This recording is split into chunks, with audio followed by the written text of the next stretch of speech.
Good morning, good evening, good afternoon. I don't know what time it is that you're watching this, but hey, good whatever part of the day it is that you're watching.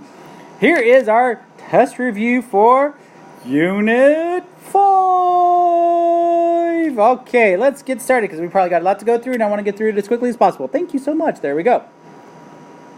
Okay, so first off, if you're looking at the review, I'm going to omit number 2. So I want y'all to realize that I'm omitting number 2. Like, you're not going to have to worry about that on the test. So, just go with that.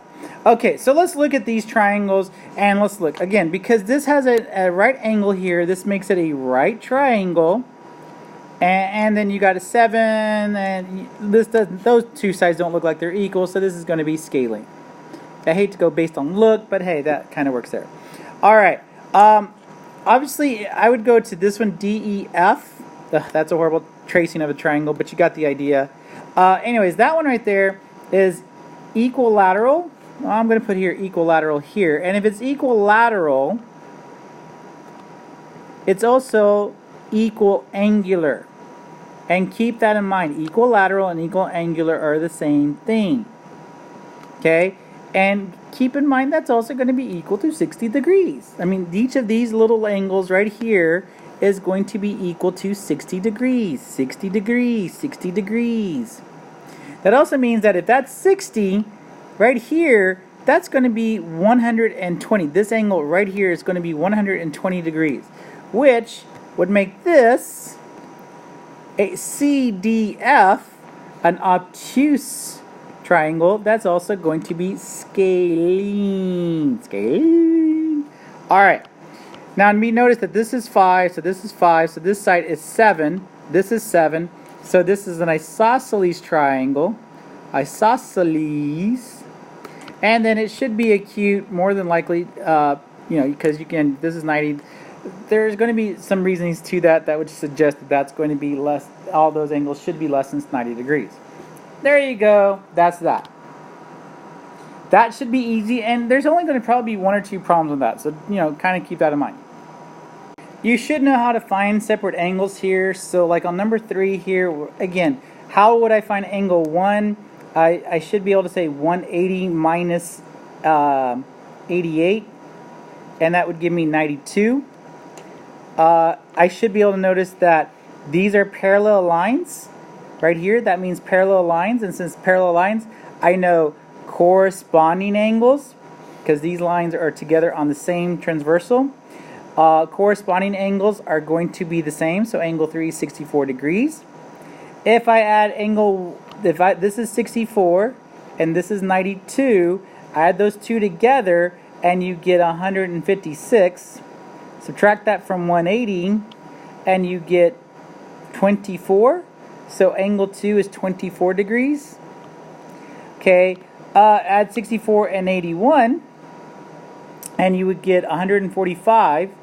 Subtract that from 180, and that would give you angle 4, because again, these should add up to 180, so angle 4 here is going to be 35 degrees, and then you could add 35 and 64 to get 99, and then you could say subtract that from 180 to get 81 degrees. And that's pretty much how you would do those types of problems. So let's look at number 4, which is a little bit harder maybe. So what I would notice here is that these two are vertical angles. That means they have to be equal, 115 degrees. These two could, if I say 180, hope y'all can see this fairly well on your screen, 180 minus 115, that would give me 65 degrees. That has to be angle 5. And that has to be angle 2. So there you go with those. So that right there you've got all those angles. Now if this is 65, you could easily add these two together, get 145, subtract that from 180, and that will give you angle 1. So angle 1 is 35 degrees. Then, if you wanted to, I wouldn't do this to y'all, but this one right here, this shape right here is 4-sided, which means they add up to 360 degrees. I would let you know if that was going to happen. I messed up like that. And I need to add, say, the 65 here with the 61 and 90 to get 216, and then subtract, and that will give me angle 7, which is 144. Then I can subtract the 144 from 180 to get 36, and that will give me angle 6. And then I could add 36 plus the 115 to get 151. Subtract that from 180, and that would give me 29 degrees. Okay. Again, try to use certain rules. What I would make note of is, again, keep in mind straight line angles together like that will add up to 180. Vertical angles are congruent. All three angles of a triangle add up to 180. Little things like that might help.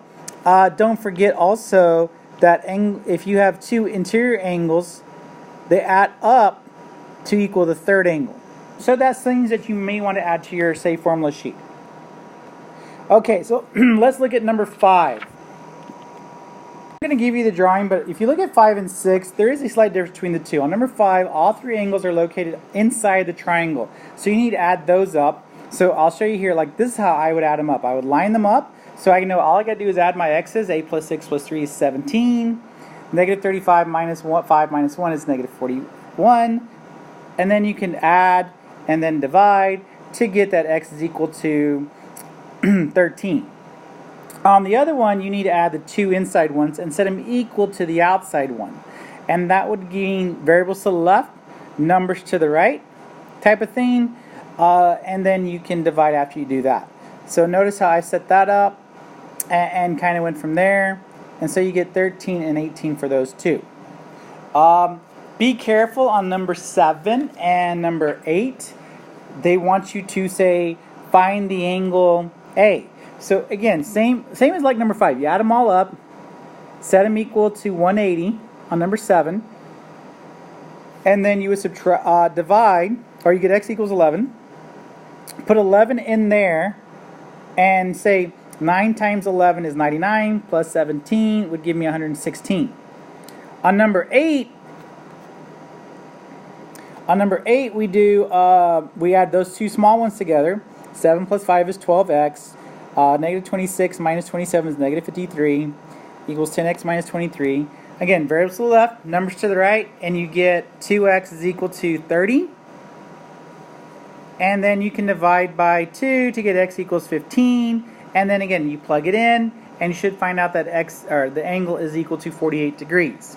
Okay, so again, those are things that should be fairly easy, nothing too difficult. Alright, so on this one right here, what I would make note of, if these two sides are congruent, these two angles are congruent, so that means angle R is equal to 74 degrees. Okay, if angle R is equal to 74 degrees, I can add that to this other 74 to get 148 and subtract that from 180 to get the other angle on top is 32 degrees. Here, I would subtract the 180 from 106 to get 74 degrees. Now keep in mind though that that is equally divided up between these two angles. So I need to divide this by 2 to get 37 degrees. So 37 degrees. Okay. Now, same thing here. Add these two up. You get 96. Subtract from 180. And you get, say, 84 degrees. This is AB is 9. AC is 9. So this is 9 feet. Those are pretty easy. And keep in mind that if all sides are equal, the angles are also equal. So these are all equal to 60 degrees. Again, equilateral, equal angular, 60 degrees. Okay, so different ways you can do let's do number 14 first, because I'd rather do number 14 first. And then I'll come back to number 13. 9x minus 3. Notice that these sides are all equal, so then we know that it's equal to 60. So then you can add 3 and divide by 9 to get x equals 7. Okay, on number 13, you want to, there's different ways you can do this. What most of y'all were telling me is, okay, look, this is also 8x plus 3 minus 23, 8x minus 23, and plus 34. If you know you add up all three of those, you get them equal to 180. So that would give you 16x minus 12 is equal to 180. Add that, you get 16x is equal to 192. Divide by 16, and you get 12. And there you go. It's a matter, I mean, either way, you should be able to get to the same answer. Is there a different way you could do that problem?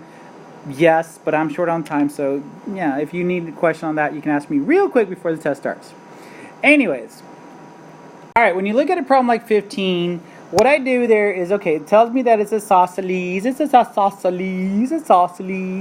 all right, and they tell you angle D and angle E are congruent. So that means there's a C on top. So that would also mean that those two sides right there are congruent, which means CD is congruent to CE. So you would make note here that CD is congruent to CE. Those are the two that you would set equal to each other. So 4x plus 9 is equal to 16x minus 27. Variables to the left, numbers to the right. Negative 12x is equal to negative 36. And then x would equal 3. Okay, so if x equals 3, then you could plug that back in for x, and you would get 4 times 3 plus 9 is 21. 7 times 3 minus 5 is 16, and then 16 times 3 minus 27 would be 21 also. Type it in the calculator, you should be able to get that answer quick and easy.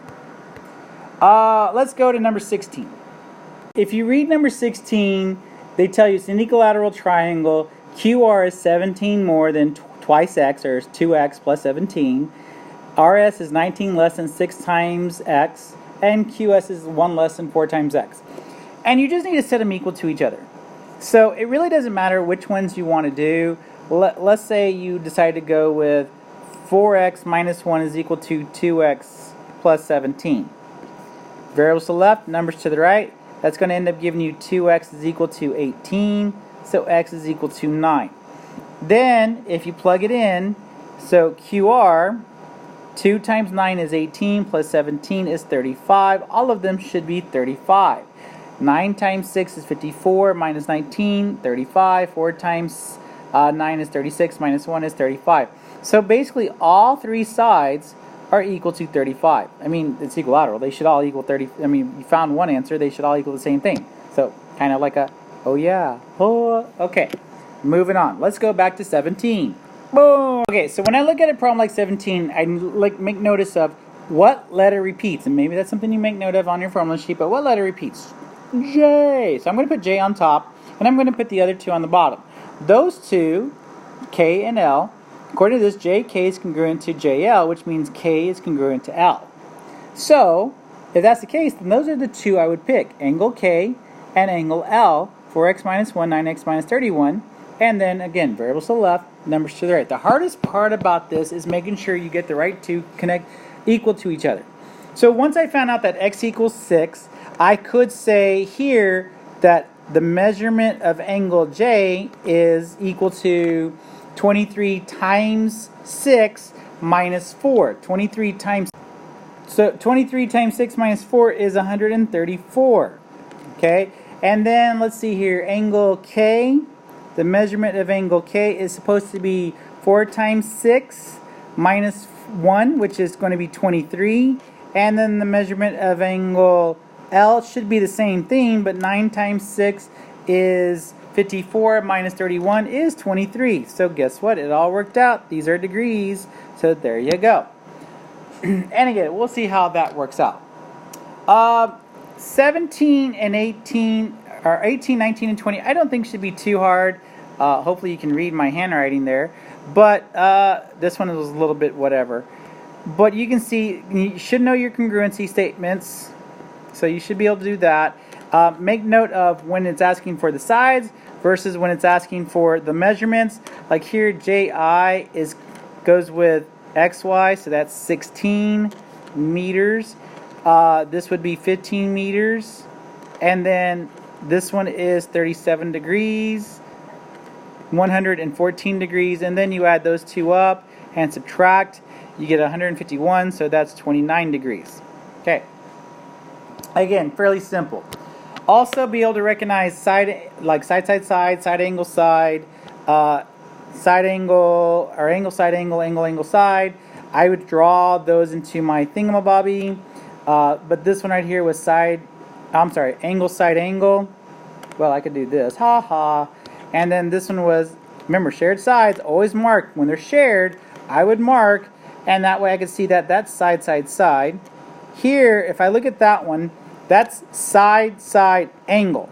We don't have side, side angles, so here we would go with not congruent. And then this one, 90 degrees, and they give you the hypotenuse, and they give you a leg, so HL. Again, use examples of what you would have, maybe from your notes or packets, and hopefully that helps that. Alright, so now we get to the fun part. Proofs! Because y'all love proofs. Alright, so here's how, for the CPs, I would give you these reasons. For the pre-AP class, you got to come up with these. Alright, but keep in mind here, Q is the midpoint of PT and RS. Okay, guys, you know, y'all should be able to recognize anytime I get a given, that's a given. Okay, now, when I get a midpoint, that's going to tell me two segments are congruent. And again, if you go back, oops, here, you want to use this from your, especially this down here, you want to put this into your formula sheet. Notice there's only three ways to prove sides are congruent: given, midpoint, or reflexive property. So if you look at this one back here, and go with that fact that I double wrote there because I'm smart. Okay, that's given right there. Okay, now PQ and QT. So when I say midpoint, then I see see segments are congruent. Remember, those are segments. Then it's by definition of a midpoint. That's all we've got. And then again, notice that this Q is the midpoint of two different lines. So this became a made these equal, and then it makes these two equal. So again, definition of midpoint. Then I know these two angles are equal because they're vertical angles, and that's only, again, keep in mind anytime you see that little X, try to get that. And so by side, angle, side, these two triangles are congruent. Okay, so here's a proof that I want you to kind of go. Okay, so like I'm giving you again the reasonings. Guys, now for my pre-AP kids, keep in mind when you see bisects, keep in mind what is it bisected? BAD is bisected. So that means this angle and this angle are going to be congruent. BCD, this right here, is bisected. So that means this angle and this angle are going to be congruent. And anytime that was given, anytime you see bisect, if you go back to those reasonings that I had shown you earlier, you'll see at the very bottom, and I'm going to pause it right here and show you. At the very bottom, you have definition of an angle bisector. That divides it into two congruent angles. So, that allows me to say, by definition of angle bisector, that those are congruent. Definition angle bisector. Notice that I did that for both of them, both angles here. Okay, now what allows me to say one side here is congruent to itself? Okay, when you have a side congruent to itself, and again, go back to those reasonings, there's only three. Either it's given, definition of midpoint, or reflexive. It wasn't given. There is no definition of midpoint here because there is no midpoint, so this one has to be reflexive. Alright, and then finally you can say that this is angle, side, angle, and there you go. Boom. Alright, I'm going to go ahead and stop there because I don't like the way 25, 26, and 27 are done. I will definitely stop proving when you get to the triangles are congruent. So you're done with that. That is it for today. Thank you so much for your time. Since you stayed this long, let me give you a bonus word. So let's go with the bonus word for today. For it to write, and you got to write this at the top of your test. The bonus word is inspire. Let's have inspire. So the bonus word is inspire. Go with that. Put it at the top of your test. I'll add some points. Thank you so much for your time. Y'all take care. Good luck. Study hard.